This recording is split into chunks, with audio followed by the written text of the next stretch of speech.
Basically हम ये UGC net के डेटा स्ट्रक्चर वाले क्वेश्चन कर रहे थे, और लास्ट क्लास में हमने यहाँ पे 5 तक के क्वेश्चन कर लिए थे। ठीक है, उसके आगे के क्वेश्चन करते हैं हम। क्वेश्चन नंबर 6 से शुरू करते हैं।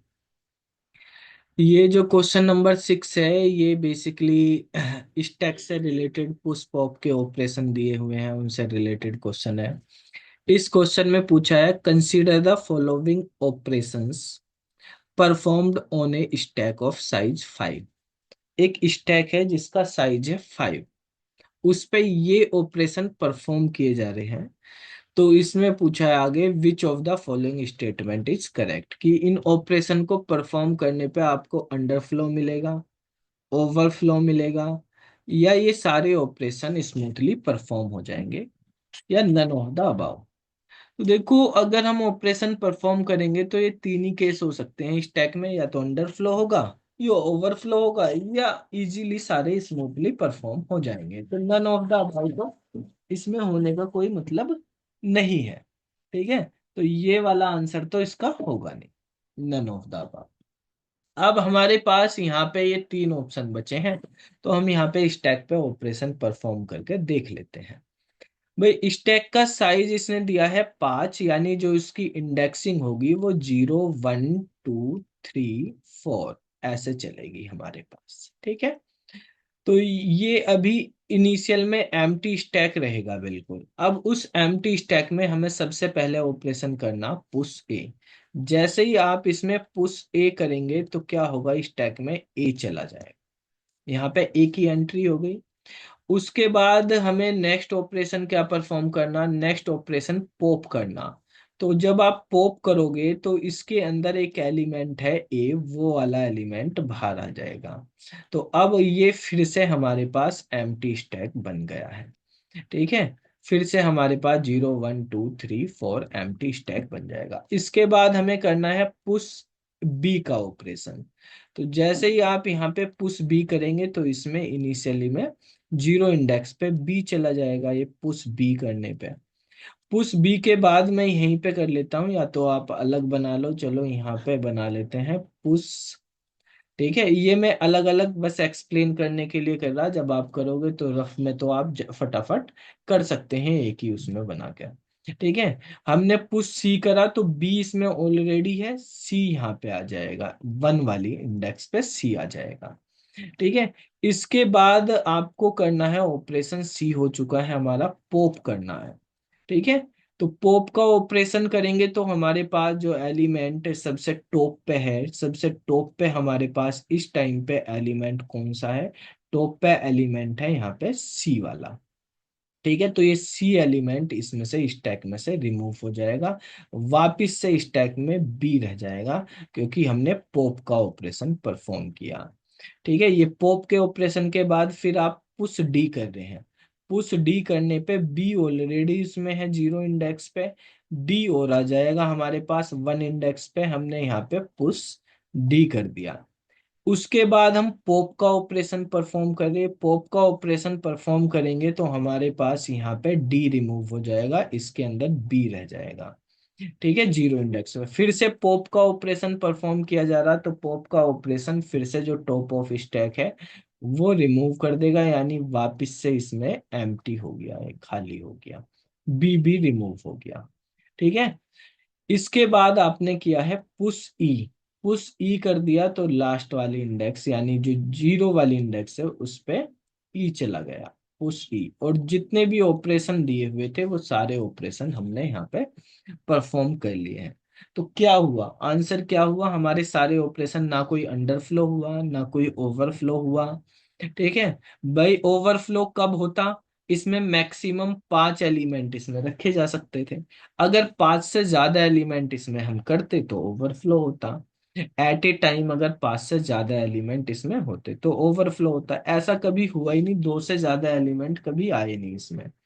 और अंडरफ्लो तब होता है जब हमारे पास एम्प्टी लिस्ट, एम्प्टी स्टैक पे आप पॉप का ऑपरेशन परफॉर्म करते, तो ऐसा भी कभी नहीं हुआ एम्प्टी पे परफॉर्म किया हो हमने। पॉप के ऑपरेशन एक यहाँ पे परफॉर्म हुआ है, एक पॉप का ऑपरेशन यहाँ पे परफॉर्म हुआ है, एक पॉप का ऑपरेशन यहाँ पे हुआ, एक यहाँ पे हुआ, हर केस में हमारे पास कुछ ना कुछ स्टैक में था। ठीक है, यहाँ पे जब हमारे पास पुश हुआ था, पॉप होने के बाद ये खाली हुआ था, ये वाला था, इसके करस्पॉन्डिंग ये वाला पॉप चला। ठीक है, इसके इस सी के करस्पॉन्डिंग ये वाला पॉप चला था, इस डी के करस्पॉन्डिंग ये वाला चला, इस बी के करस्पॉन्डिंग ये वाला चला। तो सारे ऑपरेशन स्मूथली यहाँ पे परफॉर्म हो चुके हैं। तो आंसर हो जाएगा हमारे पास इसका बी वाला। क्लियर हो गया भाई? सिंपल सही क्वेश्चन था ये तो। नेक्स्ट क्वेश्चन पे आते हैं। ये क्वेश्चन बताओ कौन से टॉपिक से रिलेटेड दिया हुआ है। A text is made up of the character A, B, C, D, E, each occurring with the probability 0.08, 0.40, 0.25, 0.15, and 0.12 respectively. The optimal coding technique will have the average length of।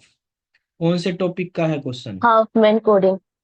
Hopman coding का है। ठीक है, Hopman coding मैंने आपको last class में समझाई थी क्या होता है हफमैन कोडिंग। तो आप यहाँ पे देखेंगे इसके अंदर बेटा हमारे पास हफमैन कोडिंग से करेंगे ऑप्टिमल कोडिंग टेक्निक्स बता पूछिए। इसमें एवरेज लेंथ का मतलब है साइज बताना आपको फाइल का कितना चलेगा उसके अकॉर्डिंग। तो ये जो प्रोबेबिलिटी दी हुई है इसने कि कौन सा एलिमेंट या कौन सा कैरेक्टर कितनी बार आ रहा है। ठीक है, तो हमने देखा था कि जब हमने पिछली क्लास में हफमैन कोडिंग करी थी वेरिएबल साइज की, सबसे पहले जो नंबर ऑफ कैरेक्टर हमारे पास की फ्रीक्वेंसी है उनको हम असेंडिंग ऑर्डर में लिख लेते थे, और उससे एक हमारे पास ऑप्टिमल ट्री बनाते थे। हफमैन ट्री बनाएंगे, ऑप्टिमल ट्री बनता था, और उसके बेसिस पे हम लेंथ निकाल लेते थे फाइल की कितनी बनेगी। तो वही हमें यहाँ पे करना है।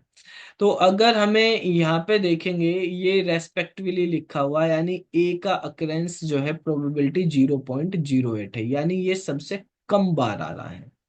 ठीक है, तो इनको असेंडिंग ऑर्डर में लिख लो। हमारे पास ये असेंडिंग ऑर्डर में लिख लिया। सबसे पहले 0.08, उसके बाद 0.12, 0.15, 0.25, 0.40। ये पांच हमारे पास कैरेक्टर हैं इसमें। 0.08 किसका अक्रेंस है? ए का है। ठीक है, 1 2 हमारे पास ई का है, 1 5 हमारे पास दिया हुआ है डी का, 2 5 हमारे पास सी का है, और बी का हो गया 0 4। ठीक है, इससे हफमैन ट्री जब हम बनाएंगे तो पहले सबसे छोटे वाली वैल्यू को लेंगे, तो ये 0.20 हो गई। ठीक है, ये हमारे पास ट्री हम क्रिएट करेंगे। अब 0.20 और 1 5 को करेंगे तो ये बनेगा हमारे पास 0.35। अब 1 5 2 5 को करेंगे तो 40 बनेगा। तो जो छोटा है उसको लेके चलना, तो छोटा हमारे पास यही बनेगा 0.40। 0.40 और 1 5 को यहाँ पे बना दिया। ठीक है, अब 2 5 और 40 को ऐड करेंगे तो 6 5 बनेगा, और 40 और 2 5 को ऐड करेंगे तो भी हमारे पास 6 5 बनेगा। ठीक है, तो ये इतना कैसे हो गया भाई? सर 4 0 थोड़ा पड़ेगा। वो थ्री थ्री फाइव फाइव बनेगा। हाँ। हाँ, तो एक से ज्यादा तो प्रोबेबिलिटी हो नहीं सकती, मगर ज्यादा कैसे बन गई? ठीक है, तो यहाँ पे हमारे पास 3 5 हो गया, ये वाले हमने ऐड करे। 0.20 और 1 5 को करा तो 3 5 हो गया। 3 5 और 2 5 6 0 होगा, 2 5 और 40 6 5 हो जाएगा। तो ये 6 0 वाला छोटा है, 6 0 बराबर भी रहता तो लेफ्ट साइड ही लेनी है हमें। तो ये 6 0 तक चला गया, यहाँ से यहाँ तक। ठीक है, अब ये बचे हमारे पास, इसमें ये हो गया 1.00। ठीक है, 6 0 और 40 को ऐड करके, तो ये हमारे पास ट्री बन के रेडी हो गया है। अब इस ट्री में आपको बताया था कि जो हमारे पास लेफ्ट साइड होती है, लेफ्ट साइड में आपको 1 करना और 0 करना होता है, राइट साइड में 1 करना होता है। तो यहाँ पे 0 कर दिया, इधर हमने 1 कर दिया है, इस तरीके से मेंशन कर दिया। सबके कोड होगी। ए का कोड आया हमारे पास 4 टाइम्स 0। ठीक है, यानी 4 बिट्स का है ए का कोड। अगर बी का कोड देखें तो बी का कोड भी 4 बिट्स का ही होगा। ठीक है, 4 बिट्स का है, 0001।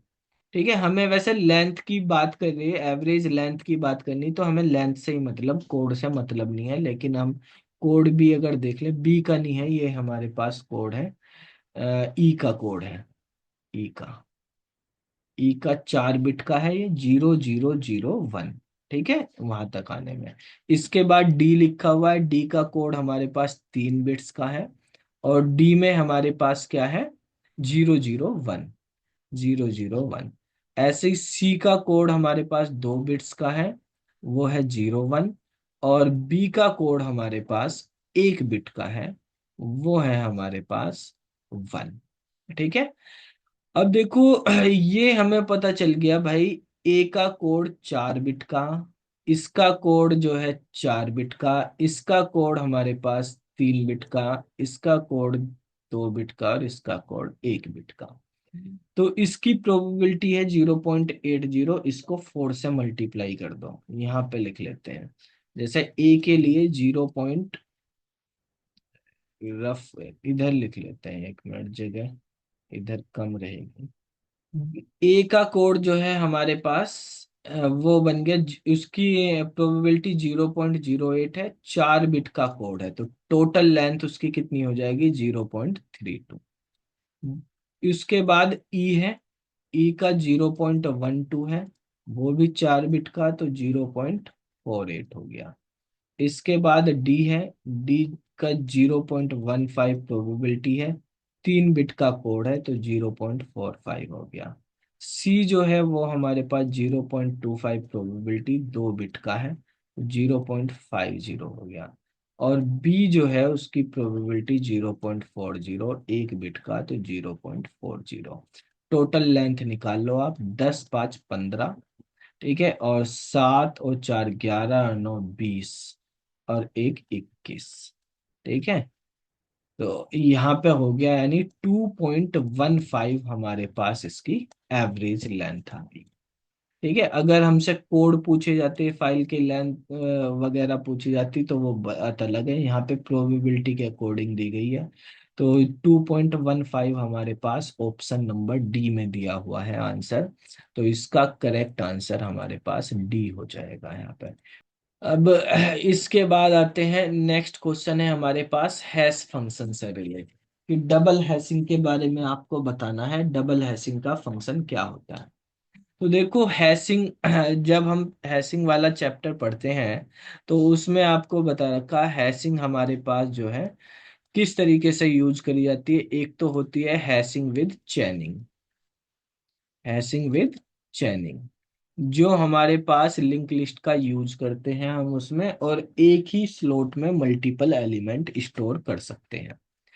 दूसरा हमारे पास होती है hashing with open addressing, hashing with open addressing. जो ओपन एड्रेसिंग वाली हैशिंग होती है, उसमें हर स्लॉट में अलग अलग एलिमेंट होता है, और जितने स्लॉट हैं उससे ज्यादा एलिमेंट नहीं हो सकते। इनमें हमारे पास एक डायरेक्ट हैश फंक्शन का यूज किया जाता है। जो direct hash function hashing with चैनिंग में भी यूज करा जाता है, उसका मतलब होता है एच के इक्वल टू के मोड एम। ठीक है, ये बाय डिफॉल्ट हमारे पास डायरेक्ट हैश फंक्शन होता है।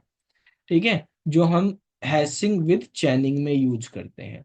अब हैशिंग विद ओपन एड्रेसिंग की जब बात करें, तो इसमें भी अलग अलग कैटेगरी होती है। एक होती है लीनियर प्रोबिंग की, एक क्वाड्रेटिक प्रोबिंग की, एक डबल हैशिंग की। तो यहाँ पे डबल हैशिंग का फंक्शन पूछा है। अगर हम पहली कैटेगरी पे जाएं, यहाँ पे एक हमारे पास लीनियर प्रोबिंग होती है। तो लीनियर प्रोबिंग जो है हमारे पास, उसमें क्या होता है, उसमें जो हमारे पास फंक्शन होता है एच के कोमा आई होता है, ये आई प्रोबिंग कहलाती है। ओपन एड्रेसिंग में चाहे कोई सी भी करो आप, लीनियर करो, क्वाड्रेटिक करो, या डबल हैशिंग करो, सब में प्रोबिंग यूज होगी। तो इनमें भी आप देख रहे प्रोबिंग दी हुई है, आई दिया हुआ है। तो एच के इक्वल टू हमारे पास एच डैश लगा दो या H1, जैसे यहाँ 1 2 दे रखा है तो मैं 1 के उसमें ले लेता हूँ, तो H1 के प्लस आई, ठीक है, मोड एम। यहाँ पे H1 के क्या होगा, वो ये होगा के मोड एम होगा, या आपको क्वेश्चन में जो भी दिया हुआ है वो होगा। ठीक है, तो बाय डिफॉल्ट हमारे पास के मोड एम होता है, तो ये हमारे पास लीनियर प्रोबिंग की होती है। दूसरा हमारे पास क्वाड्रेटिक प्रोबिंग होती है। क्वाड्रेटिक में हमारे पास आपको पता ही है, लीनियर में तो प्रोबिंग आई को डिनोट करी है, आई से प्रोबिंग डिनोट करी जाती है, मतलब लीनियर फंक्शन बन रहा आई लीनियर फॉर्म में। अगर क्वाड्रेटिक का मतलब यूज करेंगे तो मतलब आई स्क्वायर बनेगा। तो उसका हमारे पास हैश फंक्शन बनता है H k i = H1 k plus C1 i, ठीक है, प्लस C2 i²। ठीक है, C1 C2 की वैल्यू हमें दी होंगी। ठीक है, और आई की वैल्यू सभी में बाय डिफॉल्ट 0 से स्टार्ट होती है, 0 1 2 3 4 5 ऐसे चलती रहती है। तो यहाँ पे हमारे पास C1 i आ जाएगा, आई की जगह C1 i, और एक C2 i² हो जाएगा। ये क्वाड्रेटिक हैशिंग होती है। तीसरी हमारे पास और डबल हैशिंग है। तो डबल हैशिंग जो है हमारे पास, डबल हैशिंग का फंक्शन यहाँ पे लिखा ही हुआ है, तो मैं लिख नहीं रहा, बता देता हूँ। डबल हैशिंग का फंक्शन होता है ये, यानी H k, I = H1 k plus I H2 k, यानी यहाँ पे दो हैश फंक्शन होंगे। ठीक है, आई तो हमारे पास लीनियर की फॉर्म में यूज हो रहा है, लेकिन हैश फंक्शन दो हो जाएंगे। एक H1 k मान लिया के मोड एम है, वहां पे एम की वैल्यू कुछ और हो सकती है। दूसरा H2 k, मतलब ये के की जगह भी कुछ और लिख सकते हैं, वो क्वेश्चन के अकॉर्डिंग दिया होता है, उसके अकॉर्डिंग हम करेंगे। ठीक है, तो दो हैश फंक्शन हो जाएंगे जब डबल हैशिंग में हम यूज करेंगे H1 k और H2 k। H2 के साथ आई की मल्टीप्लीकेशन हो जाएगी। ये डबल हैशिंग का फंक्शन होता है। क्लियर भाई? अब चलते हैं क्वेश्चन नंबर 9 पे। क्वेश्चन नंबर 9 जो है, इसमें कहा है consider the hash table of size m = 100। एक हैश टेबल दी हुई है, m होते हैं हैश टेबल में नंबर ऑफ स्लॉट्स, कितने स्लॉट्स बने हुए हैं, यानी आप समझ लो कि एक स्टैक है, उस स्टैक के अंदर कितने नंबर ऑफ एलिमेंट्स स्टोर कर सकते हो मैक्सिमम, वो m है। ठीक है, या हमारे पास जैसे हैश टेबल है तो उसमें m की वैल्यू 100 है, यानी साइज ऑफ हैश टेबल है, उसमें मैक्सिमम कितने नंबर हम स्टोर कर सकते हैं। हैश फंक्शन दिया हुआ है यहाँ पे, हैश फंक्शन है H k = फ्लोर का साइन लगा हुआ है, M k a, ठीक है, मोड 1। हैश फंक्शन देखो, जो अभी हमने पढ़ा था, ठीक है, डबल हैशिंग के भी पढ़े हमने, लीनियर प्रोबिंग, क्वाड्रेटिक प्रोबिंग, और जो है के मोड एम जो है वो हमारे पास नॉर्मली चैनिंग में यूज करते हैं। तो लेकिन कोई जरूरी नहीं है आप वही करो, क्वेश्चन वाला अपने आप मतलब वो स्टैंडर्ड है, कुछ भी आपको हैश फंक्शन दे सकता है, जैसे इसमें ये वाला हैश फंक्शन दे दिया। अब यहाँ पे एक नया वेरिएबल भी आ रहा है ए। ठीक है, एम की वैल्यू हमें दी हुई है, के होती है की, मतलब वो एलिमेंट जो हमें टेबल के अंदर स्टोर करना, के उसको कहते हैं। ए की वैल्यू यहाँ पे दी हुई है, A = SQRT 5, यानी ए दे रखा SQRT मतलब √5 - 1, ये फॉर्मूले के अकॉर्डिंग लिखा आ गया बेसिकली। इसका मतलब √5 - 1, और फ्रैक्शन मतलब डिवाइड है, डिवाइड बाई 2। और इसकी वैल्यू भी उन्होंने कैलकुलेट करके दे दी कि इसकी वैल्यू 0.618033 है, तो हम डायरेक्ट इसको यूज कर लेंगे, ये दी हुई है। तो आपको बतानी, compute the location to which the k = 1 2 3 4 5 6 is place in the hash table. ठीक है, अब ये बताइए, ये फंक्शन हमारे पास, आप ये बताइए, ये फंक्शन हमारे पास डायरेक्ट हैशिंग का है, लीनियर प्रोबिंग का है, क्वाड्रेटिक प्रोबिंग का, या डबल प्रोबिंग का? डबल हैशिंग का मतलब, जल्दी बताओ। आपके पास सबसे पहले तो यही क्वेश्चन है कि ये हमारे पास क्वेश्चन डायरेक्ट हैशिंग से रिलेटेड है, या लीनियर प्रोबिंग है, या ये हमारे पास क्वाड्रेटिक प्रोबिंग की बात करी गई है, ठीक है, या ये हमारे पास जो है डबल हैशिंग से रिलेटेड है। किससे रिलेटेड क्वेश्चन है? सर डायरेक्ट ही लग रहा है, तो के मोड एम के अकॉर्डिंग तो। अच्छा, डायरेक्ट ही लग रहा है। अरे नहीं, तो तुम कुछ बोलना चाह रही थी, बोलो। Sir direct. डायरेक्ट, देखो भाई, इसमें कहीं भी आई नहीं दिया हुआ, ठीक है। तो आई जो होता है उससे हमारे पास बेसिकली प्रोबिंग होती है, या डबल हैशिंग करते हैं उसमें भी आई का यूज होता है। तो आई इसमें है ही नहीं हमारे पास, जब आई नहीं है, ठीक है, तो हमारे पास यहाँ पे क्या होगा, यहाँ पे हमारे पास यूज करा जाएगा डायरेक्ट हैशिंग। मतलब ये डायरेक्ट हैशिंग के बिना आई के डायरेक्ट होंगे। डायरेक्ट का मतलब पहली बार में ही आपको लोकेशन पता चल जाएगी। अगर वहां पे कोई पहले से ही एलिमेंट आ जाए होगा तो कोलिजन बन जाएगा, आप चैनिंग में यूज कर सकते हैं, जैसे डायरेक्ट हैशिंग चैनिंग में यूज कर लेते हैं। तो लिंक लिस्ट का यूज करके लिंक बना लेंगे। अब हम यहाँ पे इसको रखेंगे, के की वैल्यू इसमें दे रखी, यानी हमें फाइंड आउट करना H1 2 3 4 5 6, ठीक है, इक्वल टू कैलकुलेशन है इसमें ज्यादा, बस क्वेश्चन में m की वैल्यू 100 है। ये फ्लोर वाला साइन में बाद में ही लगा दूंगा, बार बार नहीं लगाना पड़ेगा। k की वैल्यू हमारे पास 1 2 3 4 5 6, ए की वैल्यू दी है 0.618033, और मोड 1 है, ठीक है, ये हमारे पास दिया हुआ। इनकी मल्टीप्लाई कर लो, ठीक है। तो यहाँ पे हम वैसे ज्यादा बड़ी कैलकुलेशन है नहीं, इन्होंने मोड भी 1 ही कर दिया है, तो कैलकुलेशन भी 1 2 3 4 5 की कैलकुलेशन करनी, 1 2 3 4 5 6 को मल्टीप्लाई करना 0.618033 से। तो आपके पास रिजल्ट आ गया है ये भाई, इक्वल टू 100 यहाँ पे है ही, इन टू में 7629.882048, और मोड है 1। अब किसी नंबर को अगर 1 से डिवाइड करेंगे तो रिमाइंडर क्या बचेगा, बताओ।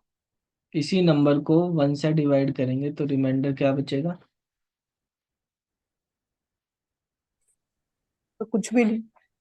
जीरो ही बचेगा, ठीक है, कुछ भी नहीं रिमाइंडर बचेगा। लेकिन अगर मैं 1.5 को डिवाइड करूं 1 से तो क्या बचेगा? फ्लोटिंग पॉइंट नंबर को, इसको 1 से डिवाइड करेंगे, 1 1 जा 1, 5। तो यहाँ पे क्या बचेगा? 0.5। मतलब जो पॉइंट के बाद वाली चीज है वो रिमाइंडर में बच जाती है, ठीक है, अगर फ्लोटिंग पॉइंट को करते हैं 1 से। तो इसका रिमाइंडर भी हमारे पास मोड 1 का मतलब है इसको डिवाइड करके रिमाइंडर बताना, तो इसका रिमाइंडर क्या बच जाएगा? 0.882048। अब इसको हमें 100 से मल्टीप्लाई करनी, 100 से मल्टीप्लाई कर दी तो 882048 हो जाएगा। और ये फ्लो डिवीजन लगा हुआ, फ्लो डिवीजन मतलब पॉइंट के बाद का छोड़ देना है आपको। तो 88 हमारे पास रिजल्ट आ गया।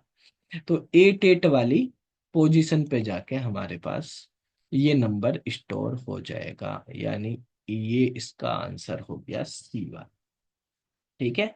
इसकी पोजीशन क्या होगी? 88, इस वाली पोजीशन पे जाके स्टोर होगी। क्लियर भाई? तो इस तरीके से हम यहाँ पे यूज करेंगे। अब ये वाला क्वेश्चन है नेक्स्ट, ये भी इसी हैश फंक्शन से रिलेटेड है, ठीक है। इसमें कहा है a hash function h define h की को मैं शॉर्ट में के ही लिख देता हूँ। फंक्शन आपको दे रखा है एच के इक्वल टू के मोड 7, ये भी डायरेक्ट हैशिंग है, लेकिन इसमें कह रखा विद लीनियर प्रोबिंग है, ठीक है, कि आप इसमें लीनियर प्रोबिंग का यूज कर सकते हो। तो लीनियर प्रोबिंग का मतलब है, लीनियर प्रोबिंग ये कहती है कि अगर हमारे पास जो डायरेक्ट हैशिंग से हमारे पास वैल्यू आई है, तो अगर वो वैल्यू हमारे पास पहले से ही फिल है, फंक्शन आपको यही करना, तो उससे नेक्स्ट वाले ब्लॉक में जाके, स्लॉट में जाके आप वैल्यू को स्टोर करेंगे। ठीक है। तो विद लीनियर प्रोबिंग, ये इसमें ध्यान रखना है हमें, is use to insert the key, ये की हमें इंसर्ट करनी into table index 0 to 6। Table index हमारे पास 0 to 6 है, इसका मतलब एम की वैल्यू कितनी होगी, 7 होगी। नंबर ऑफ स्लॉट कितने होंगे, 7 होंगे। ये हमारे पास 0 से ये है 6। वैसे भी अगर हम यहाँ पे देखें 0 1 2 3 4 5 और 6, ठीक है भाई, ये हमारे पास हैश टेबल बनी हुई है। अब जब हमारे पास यहाँ पे 0 से 6 दे रखे, अगर ये फंक्शन भी ना देते, वो ऐसे ही लिख देते कि फंक्शन है HK = K mod M, तो आपको यहीं से पता चल रहा है, ठीक है, K mod M लिखने से कि 0 से 6 ही होगी। ठीक है, 0 से 6 लिख रखा तो मतलब M की वैल्यू 7 होगी। ठीक है, क्योंकि 0 से 6 7 स्लॉट बन गए, तो एम मतलब होता है नंबर ऑफ स्लॉट। तो यहाँ पे अगर ये भी ना लिखा होता तो आप अपने आप भी समझ जाते कि 7 स्लॉट बनाने, अगर ये लिखा होता तो एम की वैल्यू, या ये एम दे रखा तो आपको स्लॉट भी पता ही है कौन से होंगे। अब ये एलिमेंट इसमें स्टोर करने, पहला एलिमेंट 44। अब इसने कहा what will be the location of 18, 18 की लोकेशन बतानी है आपको, 18 इसमें कौन सी इंडेक्स पे जाके स्टोर होगा। तो 18 की लोकेशन बताने के लिए 1 by 1 पहले ये स्टोर होंगे, पहले पहले वाला एलिमेंट होगा, यानी H44 की वैल्यू निकालेंगे तो 44 mod 7 करेंगे। तो 44 mod 7 करने से कितना आएगा, 2 आएगा हमारे पास रिमाइंडर। 44 को 7 से भाग करेंगे, रिमाइंडर 2, यानी यहाँ पे 44 स्टोर हो गया।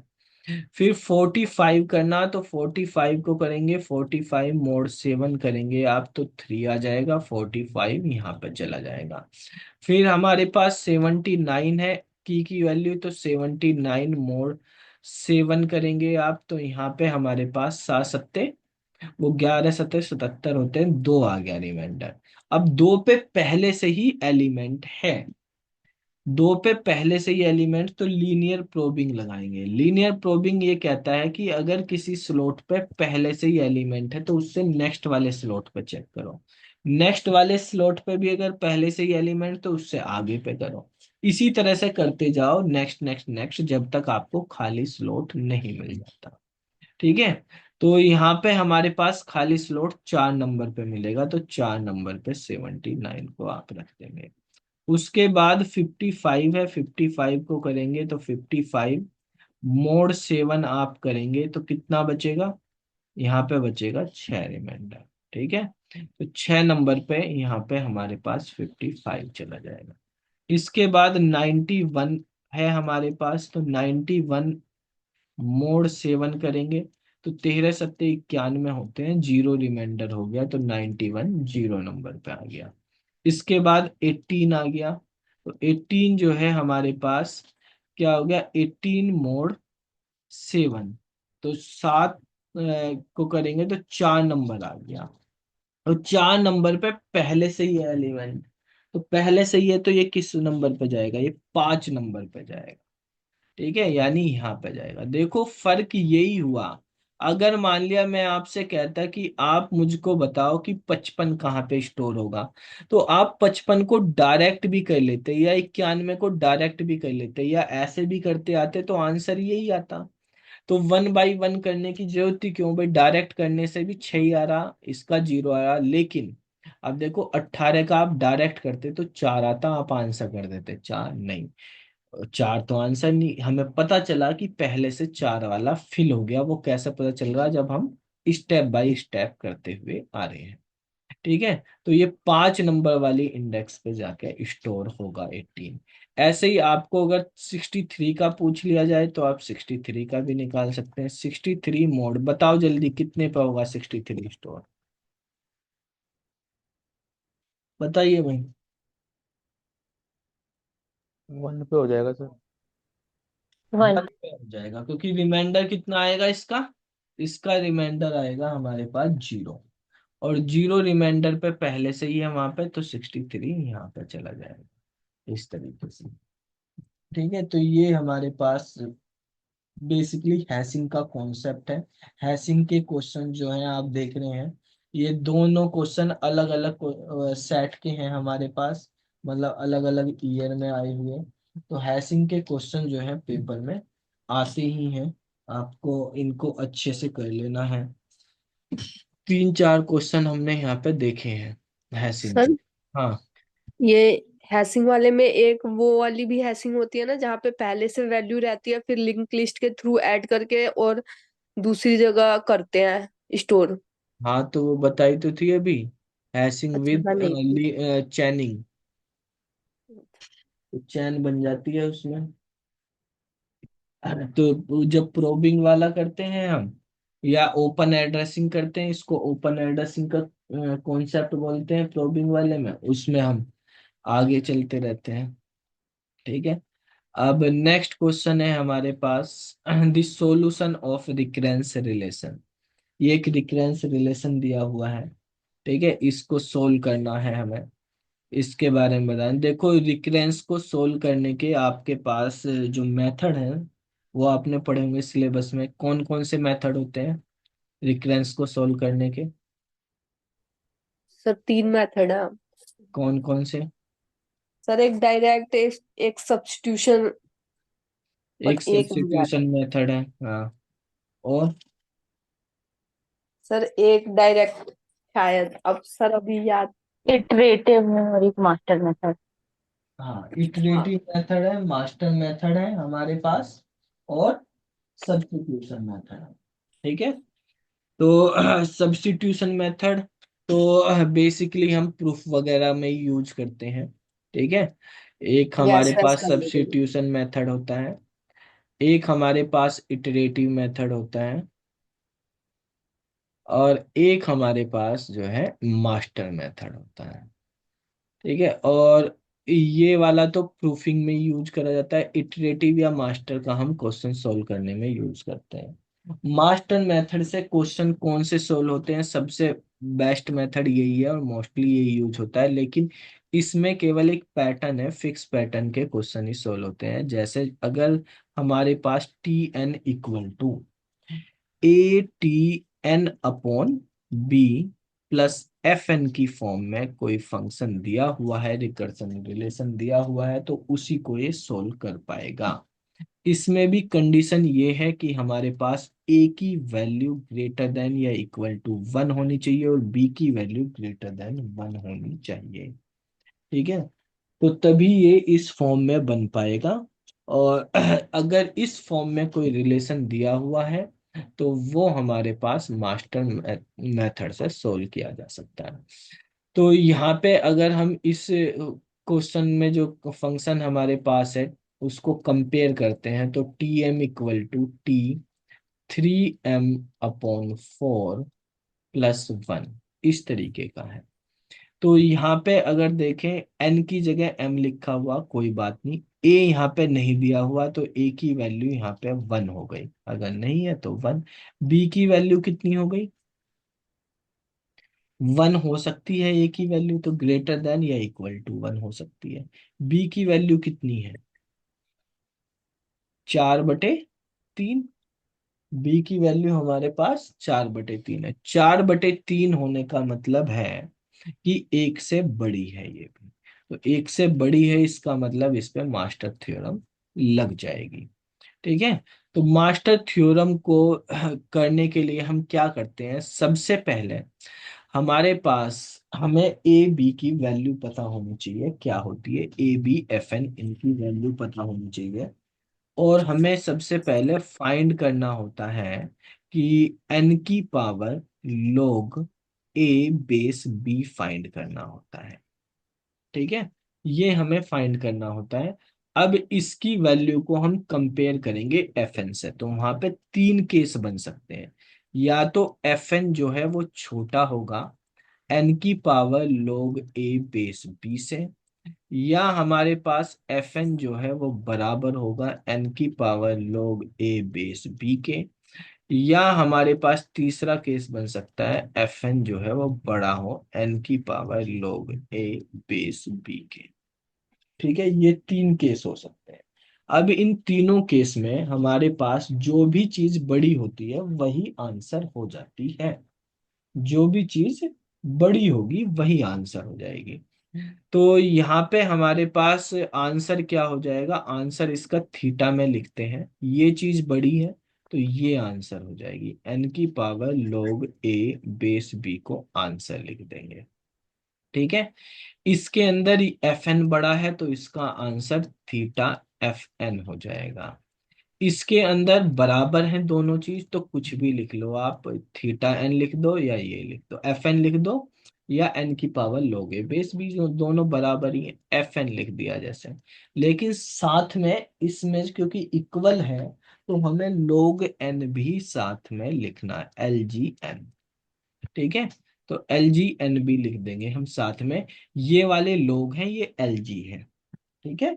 ये वाला एल जी है यानी इसका बेस 2 होगा, इनका बेस बी है, जो हमारे पास लोग है उसका बेस बी है लेकिन इसका बेस 2 होगा। अब ये वाला जो केस है, थर्ड वाला केस एफ एन वाला, इस केस में भी हमारे पास एक चीज आपको ध्यान रखनी, इसमें हमारे पास एक कंडीशन होती है जिसको बोलते हैं regularity condition. Regularity condition, regularity condition follow होनी चाहिए तभी इसका आंसर ये निकलेगा। रेगुलरिटी कंडीशन का मतलब क्या होता है कि एफ एन अपॉन बी की value, F N upon B की वैल्यू आप निकालेंगे वो लेस देन इक्वल टू होनी चाहिए सी एफ एन के। अगर ये है तभी हमारे पास ये थर्ड वाला केस अप्लाई होगा, और यहाँ पर सी की value less than equal to 1 होनी चाहिए। ठीक है। तो ये रेगुलरिटी कंडीशन अगर फॉलो होगी तभी हम ये करेंगे। अब हम इस क्वेश्चन को यहाँ पे सोल्व करके देखते हैं। तो इस क्वेश्चन में हमारे पास अगर हम यहाँ पे देखें बेटा, तो ए की वैल्यू हमने देखी थी 1 थी, बी की वैल्यू 4/3 थी, और एफ एन की वैल्यू हमारे पास यहाँ 1 है। अगर इसको एन की फॉर्म में लिखें तो एन की पावर 0 कह सकते हैं हम इसको। ठीक है। एन की पावर 0 यानी 0 किसी की भी पावर होती है वो 1 ही होती है। अब हमें क्या करना, सबसे पहले फाइंड आउट करना एन लॉग ए बेस बी। तो हम यहाँ पे जब फाइंड आउट करेंगे एन लॉग ए बेस बी को तो हमारे पास जो है, हमने करा एन की पावर लॉग ए बेस बी। तो एन की पावर लॉग ए की वैल्यू है 4/3। ठीक है। बेस है हमारे पास बी, बी का नहीं, एन की वैल्यू है 1, ए की वैल्यू है 1, और ये है 4/3। ठीक है। तो log 1 की वैल्यू कितनी होती है, log 1 भाई किसी भी बेस पे हो एक ही वैल्यू होती है log 1 की, तो बेस से मतलब ही नहीं होता। नहीं पता। log 1 की वैल्यू 0 होती है, किसी भी बेस पे निकाल लो। तो n की पावर 0 हो गया है, ये भी n की पावर 0 है। ठीक है।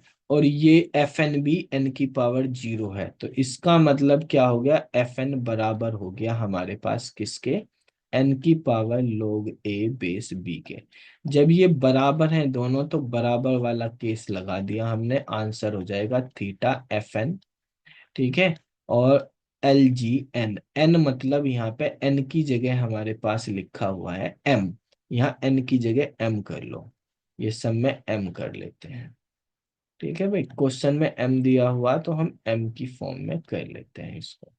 तो ये हो गया, एफ एम की वैल्यू कितनी है 1 है, तो theta 1 into L G M, यानी थीटा एल जी एम इसका आंसर हो गया। L G M, theta L G M A वाले ऑप्शन में दिया हुआ, तो ये आंसर हो जाएगा। ठीक है। यहाँ पे बेटा एक चीज समझ लो, जैसे हमने कहा कि log 1 की वैल्यू 0 होती है किसी भी बेस पे, जैसे आप log में देखें log a बेस b अगर c के बराबर है तो b की पावर c a के बराबर होगी। अगर a को b के फैक्टर में करेंगे, ठीक है, मान लिया b की पावर n हो गया हमारे पास, n फैक्टर बनाए तब हमारे पास a आ रहा, तो c की वैल्यू हमारे पास n होगी। तो सेम हम यहाँ पे कह रहे हैं कि log 1 है, बेस b है, इसका आंसर मान लिया c है, तो बी की पावर सी इक्वल टू 1 है। ठीक है, तो हमारे पास हम 1 की कितनी पावर करें कि हमारे बी की कितनी पावर करें कि 1 आए, बताओ। जैसे यहाँ बी की पावर एन करने से ए आ रहा था, बी की कितनी पावर करें 1 आए। 0।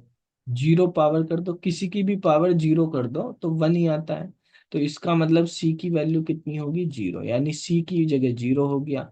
सी की वैल्यू 0 होगी तो मतलब log 1 किसी भी बेस पे हो, क्या आंसर आना है, 0। बी की वैल्यू कुछ भी हो, या क्या फर्क पड़ रहा। तो log 1 की वैल्यू हमेशा क्या होती है, 0 होती है। ठीक है, ये वाले क्वेश्चन बहुत इंपॉर्टेंट है, ये भी मास्टर थ्योरम के भी।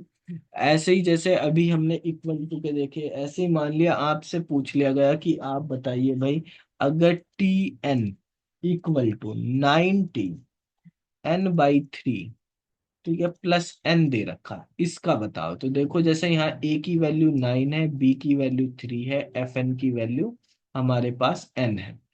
तो जब हम निकालेंगे एन सर लोग, हाँ, ये बी की वैल्यू कैसे निकाल रहे? कहाँ ध्यान है तुम्हारा,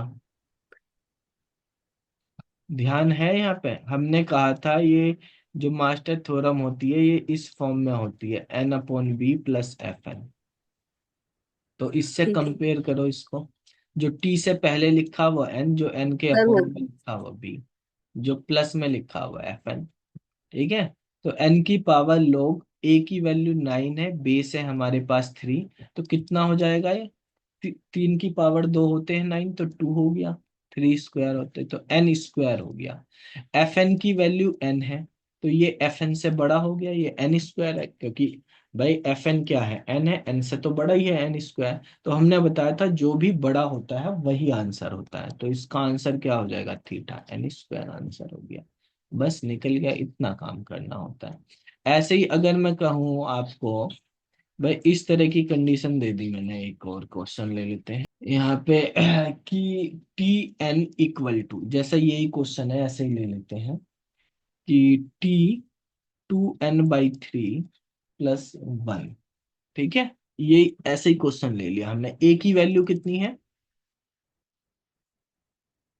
1। Sir, one. वन।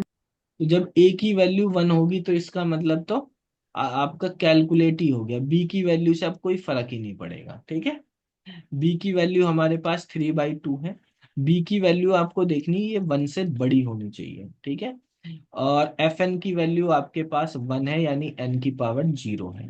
ठीक है, तो जब आप निकालेंगे एन लोग ए बेस बी, तो एन की पावर लोग ए की वैल्यू 1 है, बी की वैल्यू 3/2, तो ये 0 ही हो गया, एन की power 0 equal to F N के हो गया। जब एफ एन के इक्वल हो गया तो क्या होता है, थीटा एफ एन की वैल्यू कितनी है, 1, तो वो तो 1 ही होगी, वो तो खत्म हो गया हमारे पास। बस आपको क्या लिखना है, अब एल जी एन लिखना है, एल जी एन आपके पास आंसर हो गया। जैसे यही वाला क्वेश्चन है, मतलब अगर यहाँ पे टी से पहले कुछ भी नहीं है, ठीक है, तो इसकी वैल्यू तो 1 आनी है। अगर इस ए की वैल्यू 1 है तो एन की पावर लोग ए बेस बी की वैल्यू भी 1 ही होगी। ठीक है, अब आप ये देख लो ये वैल्यू क्या है, अगर ये भी 1 है तो एल जी एन आंसर होगा, अगर ये हमारे पास 1 से बड़ा है तो यही आंसर हो जाएगा। ठीक है, तो वो आपको देखना है, जो भी हमारे पास बड़ा होगा एन की पावर, एन की फॉर्म में देखना उसको बना के। अब हमारे पास एक उसका भी रेगुलरिटी कंडीशन की भी केस देख लेते हैं। जैसे मान लिया T n equal to 3t n/4 कर दिया मैंने, अब यहाँ पे n log n कर दिया। ठीक है, तो a की वैल्यू 3 है, b की वैल्यू 4 है, एफ एन की वैल्यू हमारे पास n log n है। ठीक है, तो इस केस में हमारे पास जब n की power log a base b आप निकालोगे तो n की पावर log 3 बेस 4 ये आएगा। तो n की पावर एक से, ये बताओ log 3 बेस 4 1 से छोटा होगा या बड़ा होगा, छोटा होगा सर। छोटा होगा, क्योंकि 4 की पावर एक ही करोगे तो वही 4 बन जाएगी, ये तो 3 तक ही जा रही, तो ये कुछ लेस देन 1 आएगा आंसर।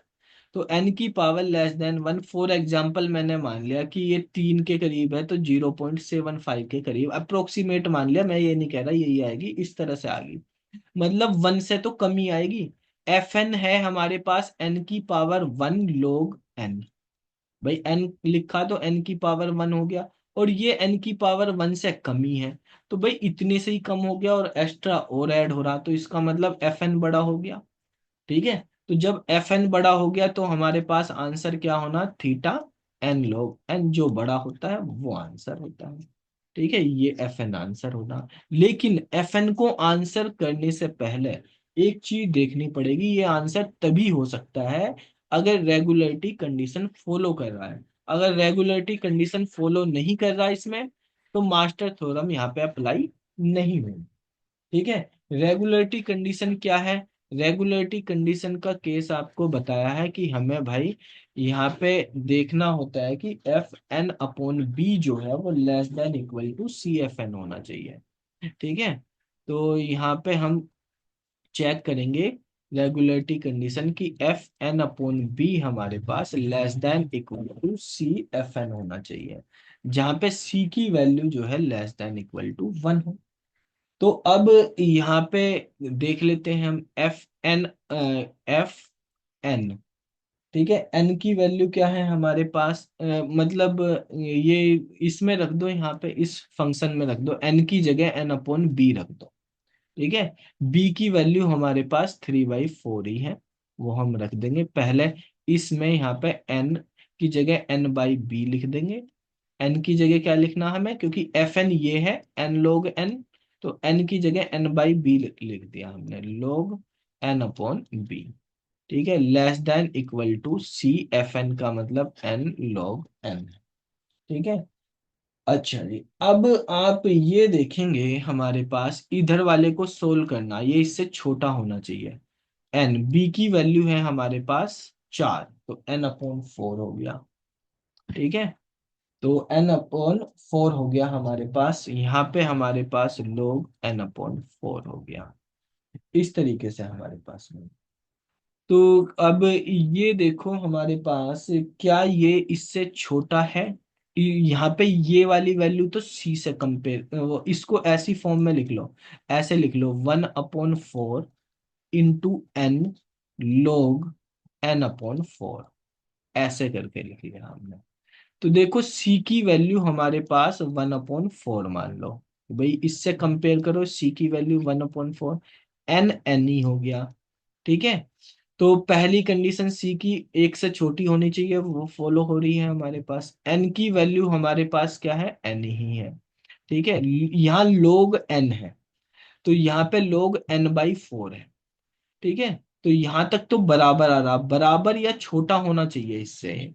अब log n की वैल्यू बड़ी होगी या n/4 की वैल्यू बड़ी होगी, n की वैल्यू ही बड़ी होगी, सिंपल सी बात है। तो मतलब ये वाली वैल्यू तो छोटी ही होगी किससे, हमारे पास सी एन log n से। ठीक है, इससे छोटी होगी, यानी रेगुलरिटी कंडीशन फॉलो हो रही, तो फॉलो हो रही, तो इसका आंसर हमारे पास क्या हो जाएगा, इस क्वेश्चन का answer theta N log n हो जाएगा।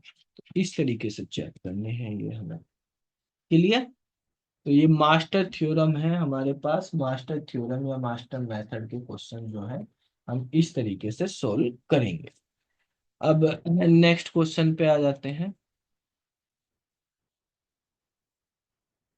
नेक्स्ट क्वेश्चन है हमारे पास, 3 डायमेंशन एरे दिया हुआ है इन सी। ठीक है, सी लैंग्वेज में इज डिक्लेयर एज, अच्छा ये सी लैंग्वेज का क्वेश्चन आ गया, चलो ये तो सी लैंग्वेज का एड्रेस पूछा है, एड्रेस हम डेटा स्ट्रक्चर में भी निकालते हैं। ठीक है, तो is declare as int A X Y Z, ये 3 डायमेंशन का एक एरे है जिसमें एक्स वाई जेड में डिनोट किया गया है। तो here the address of an item at the location APQR can be computed as follow, where W is the word length of an integer। ठीक है, तो ये हमारे पास दिया, देखो आपको एड्रेस निकालने के 1 डायमेंशन, 2 डायमेंशन, 3 डायमेंशन, ये 1 और 2 के तो आपको आते ही होंगे। 1 में अगर मान लिया कोई एरे है, ठीक है, जिसका साइज हमारे पास an है हमारे पास, और हमें किसी एलिमेंट ए जे का साइज निकालना या ए आई का साइज निकालना, तो आपको निकालना आता ही है। ठीक है, कि मान लिया हमारे पास ये एलिमेंट दिए हुए हैं 5 6 8 9, इस तरीके से 7, ये एलिमेंट 1 डायमेंशन में हमें दिए, तो 0 1 2 3 4 आप लिखते हैं। इसका एड्रेस जो है, अगर 100 है, इसका 102 है, इसका 104, इसका 106, इसका 108 है। तो आपको पूछ लिया कि भाई आप बताइए A3 का एड्रेस क्या होगा, तो आपका जो बेस एड्रेस होता है उसमें आप मल्टीप्लाई कर देते हैं आई की वैल्यू, ये आई है जैसे हमारे पास, तो बेस एड्रेस में आप प्लस कर देते हैं। ठीक है, प्लस कर देते हैं आई की वैल्यू। तो बेस एड्रेस हमारे पास 100 है, और डब्लू जो है हमारे पास जो भी दिया होगा उसको मल्टीप्लाई भी करना होता है। तो आई की वैल्यू हमारे पास 3 है, डब्लू की वैल्यू हमारे पास 2 है, अगर इंटीजर दिया तो 106 हम यहाँ पे लिख देते हैं। ठीक है, लेकिन इसका एक फॉर्मूला ये भी बताया था, स्टैंडर्ड फॉर्मूला, कि अगर हमारे पास स्टार्टिंग जो है 0 से ना हो, ठीक है, तो हमें आई में से वो माइनस करना होता है। अगर मैं कहूँ कि भाई स्टार्टिंग इसकी हो रही है उससे 2 से हो रही है, तो ये 2, ये 3, ये 4, ये 5 और ये 6, भाई थियोटिकली तो हम कहीं से भी स्टार्टिंग कर सकते हैं। तो ऐसे अब पूछा आपसे इसकी वैल्यू बताओ क्या है।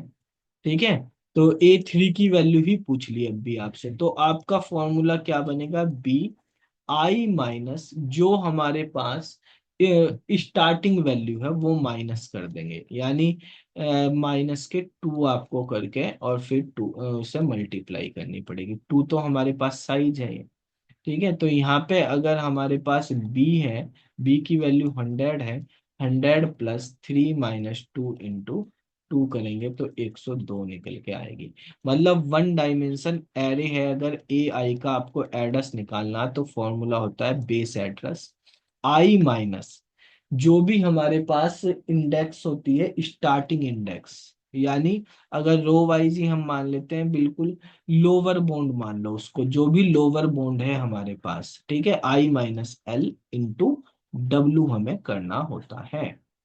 तो ये हमारे पास जो फॉर्मूला होता है बेसिकली, वो फॉर्मूला 1 डायमेंशन का है। ठीक है, तो 1 डायमेंशन तो हमारे पास उसमें तो रो वाइज या कॉलम वाइज हमारे पास कोई ऐसा वो है नहीं। ठीक है, कि कैसे भी करना, वो तो नॉर्मल आप लिखे रखो तो इसी तरीके से होता है। लेकिन जब हम 2 डायमेंशन पे जाते हैं तो 2 डायमेंशन में हमारे पास जो है फॉर्मूला चेंज हो जाता है।